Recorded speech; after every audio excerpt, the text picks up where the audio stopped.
Welcome Pokemon number 808, Meltan. The brand new mythical Pokemon made its way into existence back after the September 2018 Community Day in Pokemon Go. Little did we know about the shockwaves it would cause. Those shockwaves were heard even more just under a week ago as its evolution Melmetal was revealed. This is unprecedented.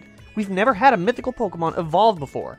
Hey, we're back at the top again today to go over the potential behind the new mythical Pokemon Meltan and see its effects on the Pokemon games, and more importantly, Generation 8 in 2019. With this new mythical Pokemon breaking barriers of all kinds, what does it tell us about what GameFreak are doing now? What are they doing for the future? Am I just repeating myself over and over in this intro? All questions we will answer today as we go over the top 5 effects Meltan and Melmetal have on the Pokemon universe and Generation 8. With Meltan and Melmetal's addition to the Pokemon universe, this means Pokemon can now be added midway through a generation. And yes, while we learned that with Ultra Sun and Moon with the new Ultra Beast added, it's been confirmed it can happen with every game now. Even a remake. Remember, Pokemon Let's Go is a remake of Pokemon Yellow, but we're still getting a new Pokemon anyway. The question then becomes, is it a Generation 7 Pokemon, or is it from Generation 8? Hard to tell, but the majority think it's a Generation 7 Pokemon even though it isn't in a competitive game yet. Regardless, with Meltan and Melmetal's addition in the third set of games from Generation 7 means that Pokemon can be added at any time.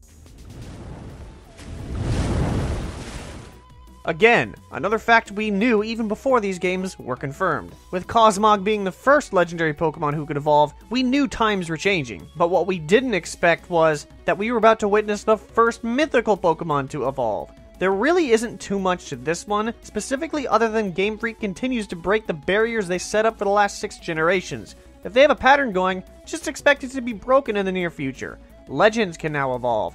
Mythicals can now evolve. Hey, maybe even trainers will evolve soon. Huh?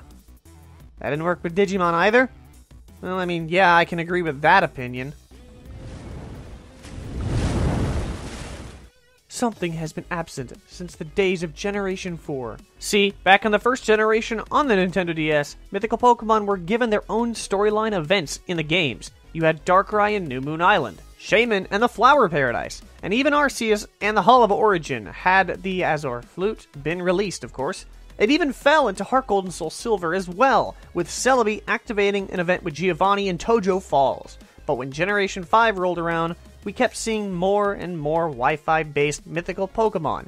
Don't get me wrong, you still needed to download items to activate certain mythical events, but it was sure a lot more exciting than just downloading the Pokemon itself off of the mystery gift. But in Pokemon Let's Go, Meltan is obtained through an in-game event involving Pokemon Go, which I believe is a much better way to obtain a mythical Pokemon. Downloading a Pokemon should be treated as badly as downloading music. While it's more convenient, nobody really wins. With every new generation, we hear the same exact excuse and complaint again and again. GameFreak is running out of ideas. Really now? You actually think 807 Pokemon into this series and they can't find any better origins for Pokemon? Have you looked at sites like DeviantArt for Fakemon? There are tons of new ideas they haven't touched upon yet, but even when Meltan was leaked, the same complaints are brought out. Come on, I know this is the same old adage that people who have quit the Pokemon series think every time a new generation or Pokemon is released, but if you look further into both Meltan and Melmetal's origins, there's a lot to be discovered. So, no, GameFreak is not running out of ideas. In fact, if you think they are, why don't you give your ideas to them instead and see how well that would go over, huh?